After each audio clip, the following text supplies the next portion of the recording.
With most of the Underground at a standstill, the journey to work for the Tube's 2.5 million daily passengers was nothing short of a nightmare. Commuters found stations closed. Inside, they were like ghost towns. For many, the alternative was to travel by bus, but they simply couldn't cope. Queues like this at Victoria were typical. And when buses did arrive, it was almost impossible to get on. It was the same story in the suburbs, with some passengers queuing for more than an hour. So you couldn't get on the bus either? No. It's the fourth bus I'm trying to get on. How much extra time is this going to put on your journey?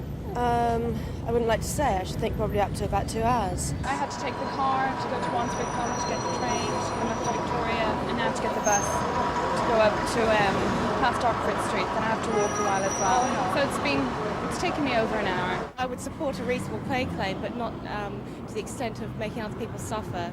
Well, I've been walking maybe a few miles from Victoria. I've got a few miles to go to Hammersmith. I'm just trying to... I knew there was a map in the Underground, so I went in to have a look at it, to orientate myself, which I've done now, I hope. So the strike's causing you a lot of inconvenience then? Yes, a great deal.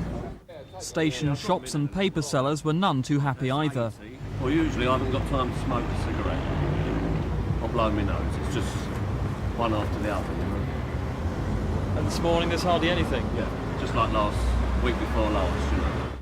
Many motorists ignored Scotland Yard's advice to leave their cars at home. By 8 a.m, roads all over the capital had ground to a halt. Central London was clogged up all day.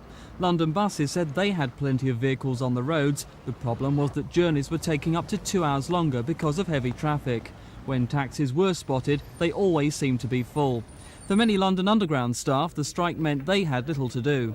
Well, this is the control room for the District and Piccadilly lines, two of the busiest on the Underground.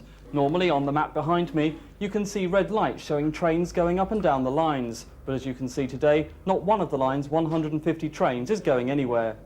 As the day progressed, the misery for passengers didn't improve.